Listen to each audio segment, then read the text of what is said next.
Pillar 4, an end-to-end innovation process in innovation accounting. So it's crucial that we start with the different types of metrics. So what you see in this model is there are 3 different types of metrics.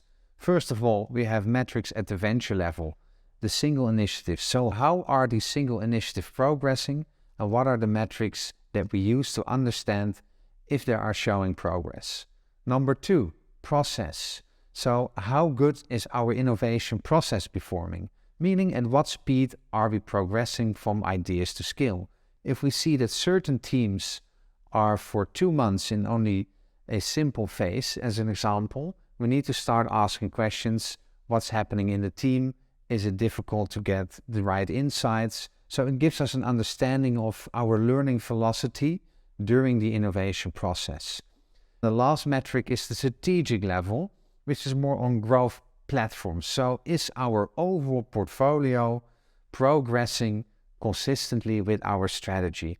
Are initiatives moving through the next phase in the process? Are we entering new markets and making money there? So these are all metrics that gives the executive team an understanding of how well the portfolio is performing. And there should be a connection between the 3 levels. So a venture team should be able to translate their learnings into something of strategic value.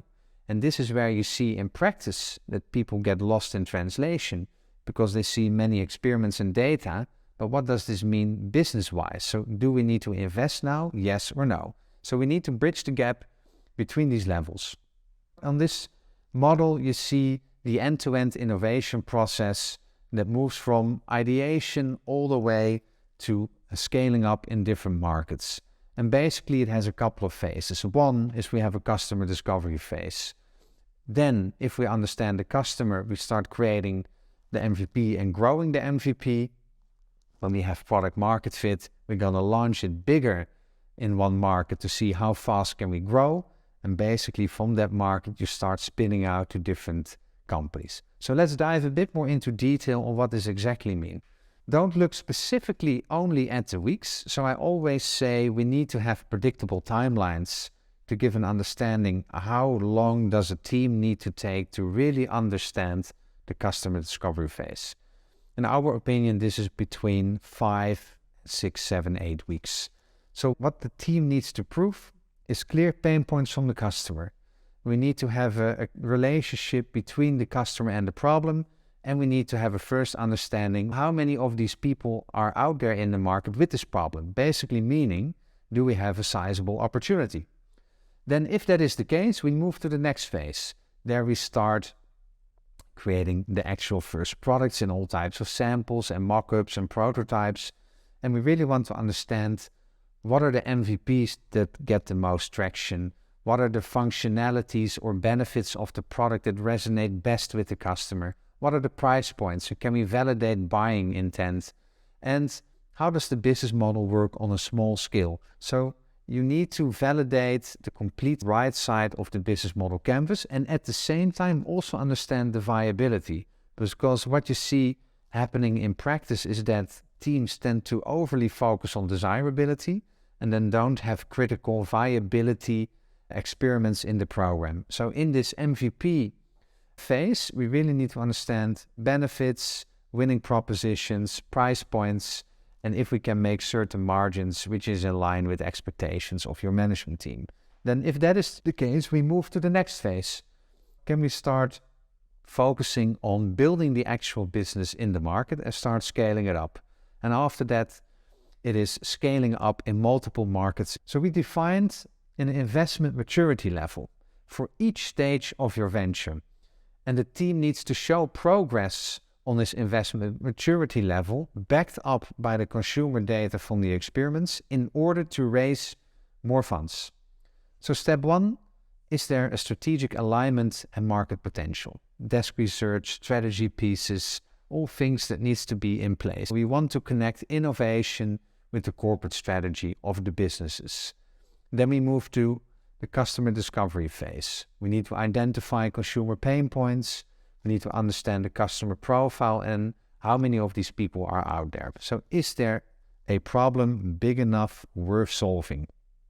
Then We move further. We start identify winning propositions through all types of lo-fi digital MVPs most of the time. We acquire the early adopters. We learn with the early adopters on how the product or service works. We start testing different price points. We want to understand how can we acquire the customers through which channel and for what type of cost of acquisition. We will have a look. Does the winning product or proposition fits the existing brand portfolio? Because that means that we can leverage everything that is behind the brands, like supply chain, salespeople, and other relevant things to create an unfair advantage. And only then we start really creating an actual hi-fi product. Then it's time to really spend time and money into the actual product development.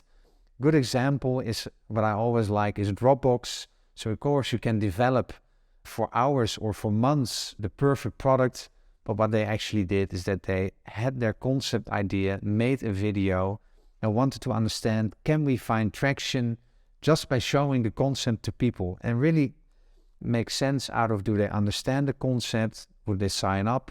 So that gives a very good indication of you need to start actually create and prototype a hi-fi minimal viable product. After that, we start developing the brand.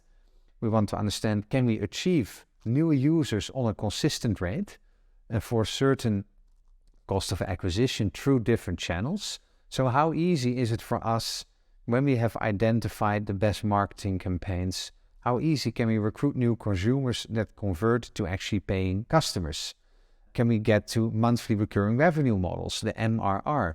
Because that is a good point that we can say, look, people want this product, they use it, we can acquire them, they like it, and they use it more than once. So we can say that we have a product market fit.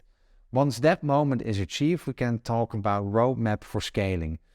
The tendency of teams is to think that they have a product market fit, but that is most of the time not the case. So it's really important to be very clear about the fact, and there are many definitions of product market fit, but one of the best is that you can find repeatable customers that convert and use your product, and they would really be sad if you take the product away. So they pay for it, they are ambassadors, and they constantly use your product. So then we can talk about a product market fit. And after that, we can scale. If you scale too early, you will break down your complete business. So this is a very crucial point also for the venture board to assess this very critically together. In this model, you see basically how you can start growing your business. So you find a customer persona, you have access to that market, and you have a certain reach. So you understand how easy can we find the right type of customer, and do we understand them well? If you would 10x your media budget, then we can go to the next stage. And then we would say, look, we can achieve the customers, we have a certain pricing strategy, and we see week over week repeatable sales. So then it's time to again start 10x your budget of finding new consumers. And then you look at your portfolio, your transaction rates, and how much a customer actually costs. So step by step, you build up the traction in the market. What is even more important is that you make your business case more accountable for your financial controllers. Because remember, in the growth governance video, we talked about predictable timelines, but also about forecasting. So basically, if we find the data from the market and we use these variables, we can make our business case more forecastable, and that makes it easier to become investment ready. So, important piece to work on.